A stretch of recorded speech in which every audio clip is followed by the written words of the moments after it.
12.16 부동산 대책 이후 서울시 아파트 가격 상승률이 절반 이하로 떨어졌다고 합니다. 특히 강남과 목동, 마용성, 마포, 용산, 성동 등 그간 많이 올랐던 지역에서 상승세가 진정되고 있습니다. 그런데 그 밖의 지역에서는 일부 오름세가 나타나기도 하고 또 전세 시장이 꿈틀대고 있습니다. 정부의 부동산 대책은 효과를 내기 시작한 건지 새해 부동산 시장은 어떨지 짚어보겠습니다. 박원갑 KB국민은행 부동산 수석 전문위원 나오셨습니다. 안녕하세요. 네, 안녕하십니까. 자, 서울시 아파트 값은 진정이 되는 건가요? 일단은 숨고르기 장세로 접어들었다고 볼 수가 있을 것 같은데요. 네. 12, 16 대책이 세금이나 대출을 동원한 초강도 압박 정책이라고 저는 보고 있는데요. 네. 이렇게 되면은 아무래도 그동안의 집값을 이끌어온 강남이나 아까도 말씀드린 마용성 그리고 재건축을 집중 조준하고 있다고 보면 되죠. 네. 이러다 보니까 매수세가 위축이 되면서 급매물들이 이제 하나둘씩 나오고 있어요. 어쨌든 목표로 했던 그 지역에서의 효과는 나기 시작을 한 거예요. 그런데 예. 이제 그 밖의 지역이 있지 않습니까? 이제 그 초고가 아파트가 있지 않은 조금 더 낮은 9억 원 미만이라든지 아니면 수도권에 좀 좋은 지역들 이런 데서 좀 오른다는 얘기도 있던데요. 어떻습니까? 그렇습니다.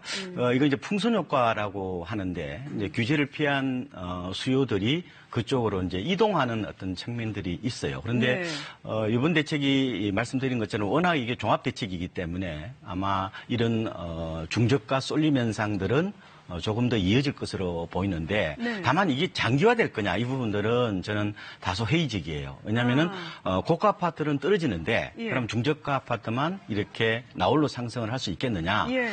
중저가 아파트들도 오른 데가 생각보다 많습니다.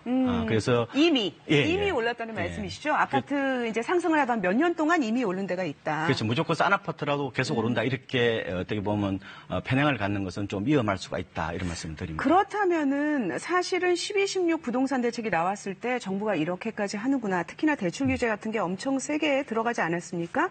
그러면 새해에는 우리가 좀 기대했던 대로 부동산 시장, 특히 서울 아파트 시장의 가격 안정을 기대해 볼 수 있을까요? 대체적인 전망은 내년 서울 아파트 가격은 소폭 상승으로 보고 있습니다. 소폭 상승. 네, 네. 기준금리가 또 낮아질 가능성이 있고 총선도 예. 있고 또 공급 부족에 대한 막연한 불안감 네. 이런 것들이 작용하고 있다고 이제 보는데 예.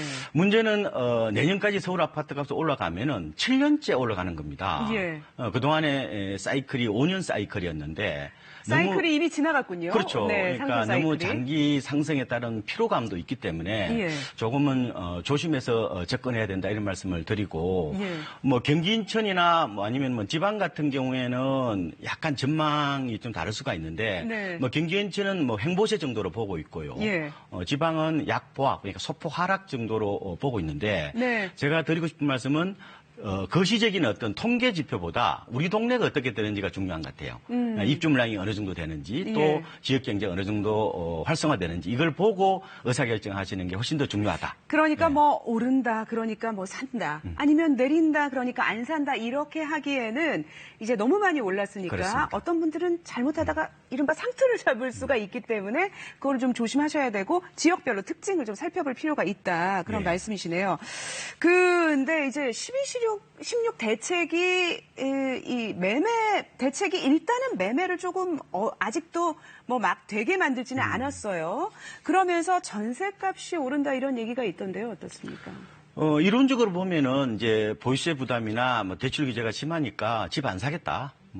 전세로 눌러앉겠다 그런 수요가 생길 수가 있겠죠. 네. 또 일부 오른 보유세 부담을 세입자한테 또 전가시킨다는 이런 측면이 있어서 다소 불안한 측면이 있어요. 네. 특히 학군 선호 지역은 정시 확대라든지 자사고 폐지 이런 교육제도 변경도 맞물려 있는데 문제는 내년에 서울 아파트 입주 물량이 생각보다 많습니다. 예. 4만 2천 가구 정도가 되는데 예. 올해보다 1천 가구 적지만 10년 평균을 제가 조사를 해보니까 3만 1천 가구 정도였어요. 예. 그러니까 30% 이상 많기 때문에 국제적인 불안 가능성이 있지만 전체적으로 급등 가능성은 크지 않다. 저는 이렇게 보고 있습니다. 전세값의 경우. 예. 지금 내년 아파트 물량을 4만 1,000대? 42,000 가구. 42,000 가구 말씀을 해주셨는데 그렇다면은 실수요자라고 하잖아요. 네. 사실은 정부도 실수요자는 아파트를 사기를 바라고 많이 가진 사람은 내놓기를 바라는 거예요. 실수요자라고 하면은 뭐 젊은 세대나 무주택자들이 되겠죠.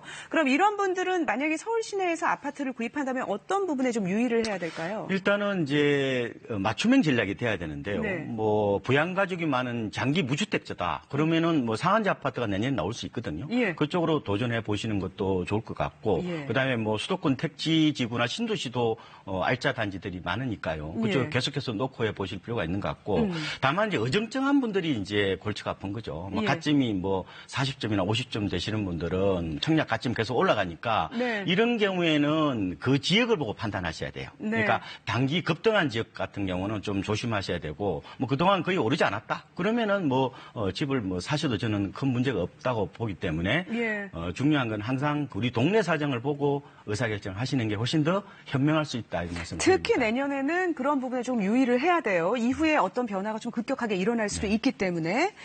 자, 그 앞서 그 전세 얘기를 좀 저희가 하다 말았는데 정부에서 전세 세입자 보호를 위한 대책을 내놨어요. 왜냐하면 말씀하신 대로 전세 가격이 일시적으로 오를 수 있기 때문에 그래서 내놓은 것이 계약갱신 청구권, 그러니까 2년 만료 후에도 2년 뭐 4년 이렇게 더 같은 조건으로 연장할 수 있게 하는 거, 그리고 이제 전월세 상한제를 도입해서 연 5% 이하로 상승하게 하자는 건데 이런 대책들이 도움이 될까요?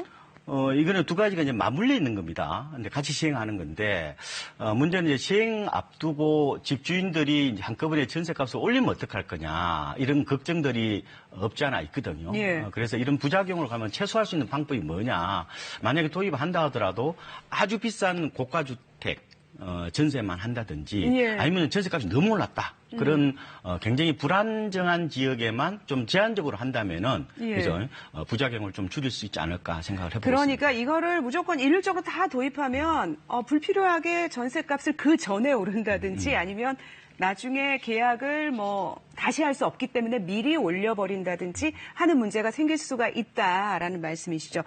자, 간단하게 한번 살펴보죠. 내년 상반기에 정부가 필요하면 추가 대책을 내놓을 수도 있다고 얘기를 네. 했어요. 어떤 대책이 나올 수 그렇죠. 있습니까? 19번째 대책이라고 그러는데 아무래도 기존에 나왔던 거 훨씬 더 강화할 수가 있습니다. 예. 뭐 대출이나 세금 압박 수위를 좀 더 높일 수가 있는 거고요. 예. 그리고 뭐 아까 말씀하신 전월세 상한제 같은 것도 도입할 수 있고 분양가 상한제 지역이나 투기 과열지역으로 확대할 수도 있겠죠. 예. 그리고 뭐 재건축 연한도 뭐 30년인데 이걸 40년으로 할 수도 있고 참여정부 때 하려다 말았던 뭐 주택거래 허가제까지도 저는 뭐 집값이 진짜 불안해지면 검토해 볼 수 있다고 보는데 물론 이제 부작용이 있겠죠. 근데 어쨌든 지금 카드는 생각보다 많이 나올 수가 있다. 그래서 아직도 시장 남아있다. 동향에 따라서 달라질 수 있다. 이런 말씀을 드립니다. 네, 잘 들었습니다. 박원갑 국민은행 수석 전문의였습니다. 고맙습니다.